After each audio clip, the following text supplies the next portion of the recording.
Real Academia Española, anfitrión es una persona que tiene invitados a su mesa o a su casa. 50 años de un montón de discos emblemáticos, especialmente del rock, ¿no es cierto?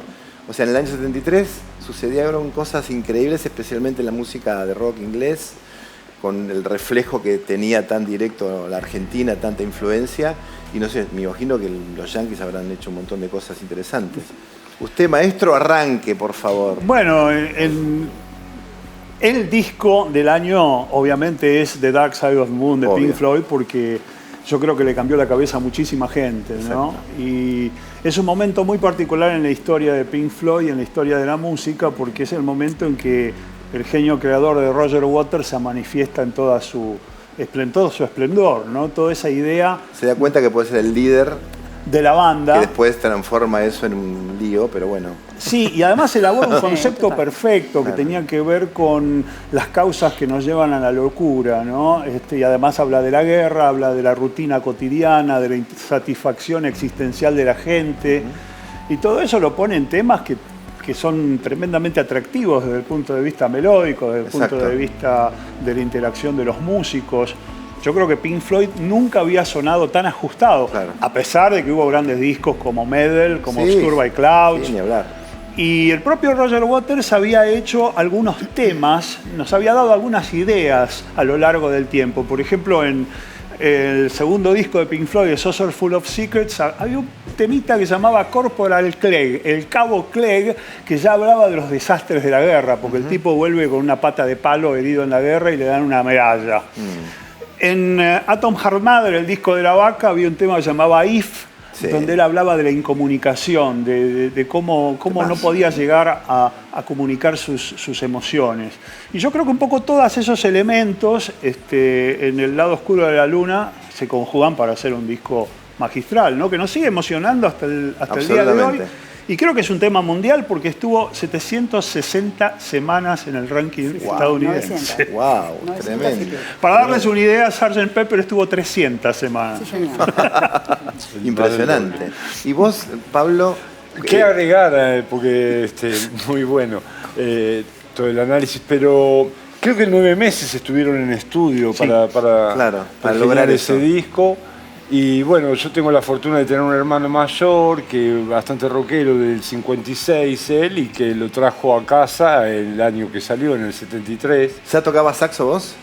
Yo estaba tocando el clarinete y escuchando a Artie Shaw, Benny Goodman, estaba más con el jazz tradicional, pero bueno, entre eso y algún otro del Gato Barbieri, me llevaron a querer tocar el saxo. Bueno, esa influencia de mi hermano fue notoria porque me trajo discos que yo no habría escuchado, andaba por otro lado. La otra banda que tenía saxo era King Crimson también, más o menos contemporánea, ¿no? También ahí escuchamos Island y Discipline, por ejemplo, fueron discos que nos marcaron a muchos como para dedicarnos a la música, ¿no? Como que tenían esa cosa también, esa crítica social tan apasionada que nos involucró a un montón de gente. Y acá sucedía en el 73, la familia Vitale, o sea, mis viejos, nos llevaron a escuchar la presentación de Artaud en el Teatro Astral un domingo a las 11 de la mañana. Y apareció el flaco y contó que la música que estábamos escuchando mientras entrábamos a la sala era el disco de Floyd, que había salido hace muy poco tiempo. Y fue impresionante, ese concierto fue obviamente imborrable. Y ustedes nunca lo o sea, no habían nacido, básicamente. No. Es tremendo eso. ¿Y cómo llega Artaud a la vida de ustedes? Esa Biblia argentina. Yo recuerdo entrar a Artaud por Cerati. Mira vos, por Bajan. Exactamente, por Amor Amarillo. Digo, este tema buenísimo. Digo, ¿qué es? ¿Qué es esto? ¿Qué es esto? Obviamente que Spinetta lo conocía, pero Artaud no lo tenía todavía en ese momento. Y bueno, la verdad que me asustó al principio, como que no entendí bien. Tuve que escucharlo varias veces al disco para entenderlo. Es como que dice... Me encanta, obviamente, ¿no? Pero digo, tiene como... Conceptualidad. Sí, un nivel tal de de análisis, como a muchos niveles, tanto lírico como el desarrollo, como el concepto que él va desarrollando a lo largo del disco. Y después todo el trasfondo de cómo viene ese disco, de dónde sale, por qué se llama Pescado Rabioso, pero es un disco de Spinetta. O sea, todo ese trasfondo. Es una cuestión contractual, simplemente. Claro, ¿no? claro. Que es muy maravilloso, porque tal vez uno va a escuchar un disco de Pescado, pero no es Pescado. Vos venís de Pescado Rabioso. En un momento era un casi almendra, porque en un par de temas está Emilio en el bajo y Rodolfo en la bata. O sea, te encontrás con otra cosa, es como una sorpresa. Inclusive en el tema que tocamos con ustedes, en la habladuría, que ahí nos conocimos, está Emilio en el bajo y Rodolfo en la batería.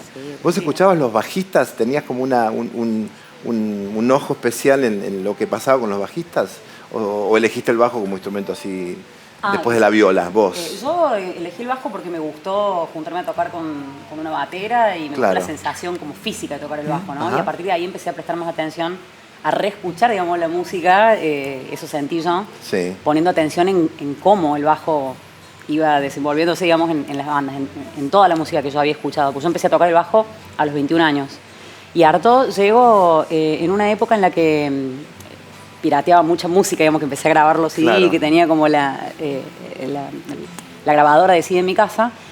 Y llego, me entero que Spinetta tenía un montón de discos, ¿viste? Que tiene muchísimos discos. Digo, bueno, quiero tener toda la discografía. No recuerdo quién me pasaron, como me acuerdo todas las carpetitas así en la compu con toda la discografía, y empecé a escuchar todos y me llamó muchísimo la atención Cantata de Puentes Amarillos. Claro. Eso fue lo que más me flashó de todo el disco. Me acuerdo que fue como, ese tema, digo, ¿qué es esto? Tremendo. Bueno, y ahí empezar a leer, a investigar, a buscar información sobre el disco. Y bueno, y llegar también a tratar de conocer más la obra de Van Gogh, a leer un par de libros de Artaud, El suicidado por la sociedad. Me acuerdo como que entré también en ver de dónde había salido toda esa belleza, porque es mucha belleza como en un solo disco, ¿viste? Impresionante. ¿Escuchabas la conceptualidad sonora, o sea, cómo iban los temas en cada disco, cómo te habías pensado, o siempre fuiste más del...? No. Sí era como muy metido, estaba muy metido en la batería desde lo interpretativo, pues estudiaba y me copaba tocando, pero cuando escuchaba, me tocó también tener... Mi mamá y mi papá son como muy melómanos, entonces... Era como había un momento en el día para escuchar música y solamente se escuchaba música muy fuerte. Qué buena. Y todos estos discos que mencionan estaban todos, viste, en mi casa. Entonces me acuerdo que teníamos la edición en CD del 20 aniversario del Lado Oscuro de la Luna.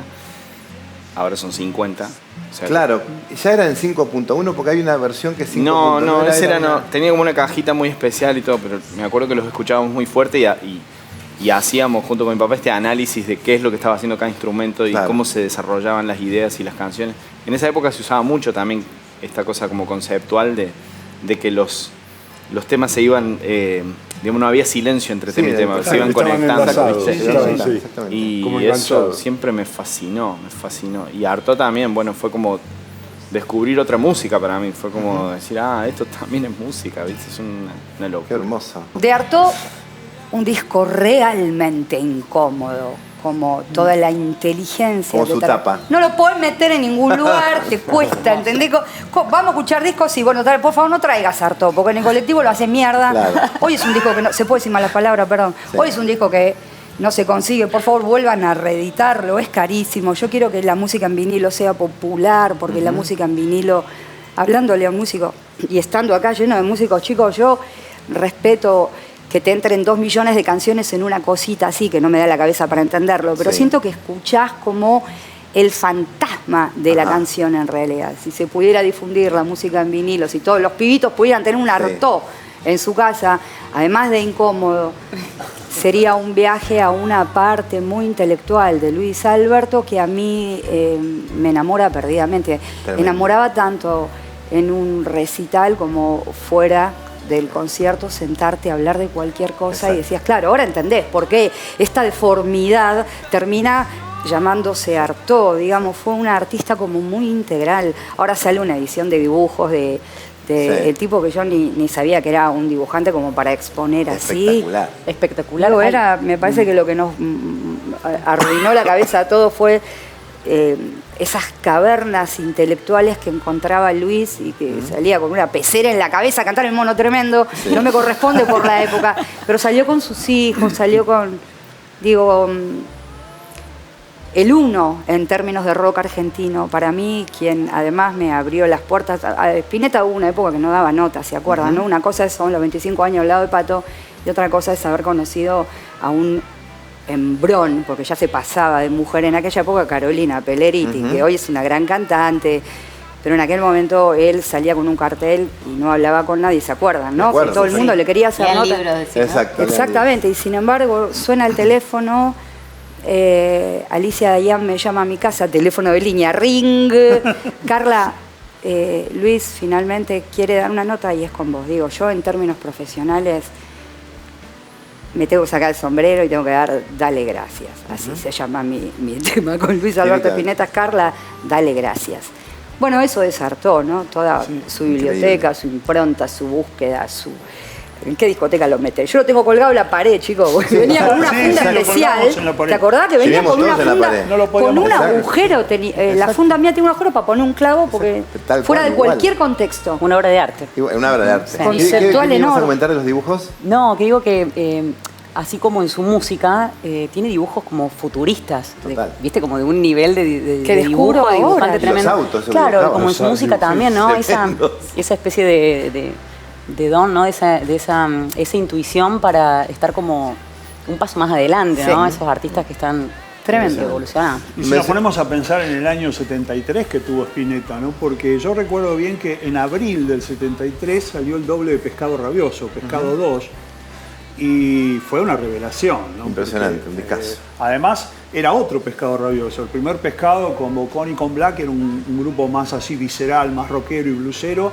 Y ahora con Cutay y con David León tenía todo un encofrado cuasi sinfónico, si se quiere, ¿no? Uno escucha Cristálida, por ejemplo, y se vuelve loco. Sí. Pero eso fue en abril. Ese mismo año, en noviembre, presenta la nueva banda, presenta Invisible con Machi Rufino, increíble, con Pomo Lorenzo. Y ahí al toque sale Artaud, o sea, un poquito antes que la presentación de Invisible, habrá sido en octubre.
Veo las palabras nunca son lo mejor para estar desnudos.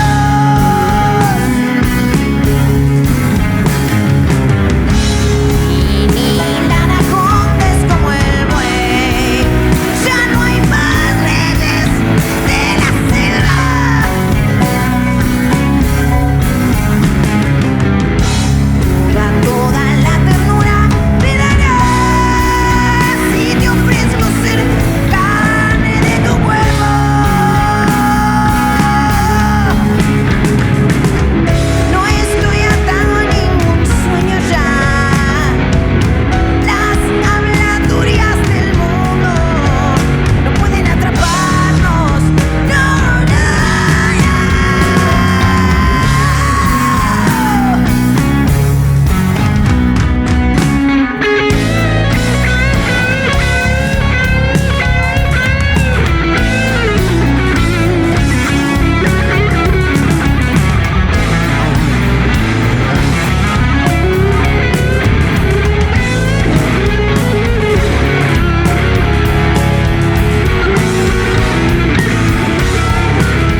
De Pink Floyd, lo que puedo decir hoy con el diario del lunes es que la gran pirámide que aparece en la tapa del disco se conforma con 3 lados indiscutibles que son Abbey Road, Alan Parsons y Pink Floyd. Bien. Eso termina en una locura que los consagra millonariamente como la industria de la música y a Roger Waters como escritor, como músico ya se conocían.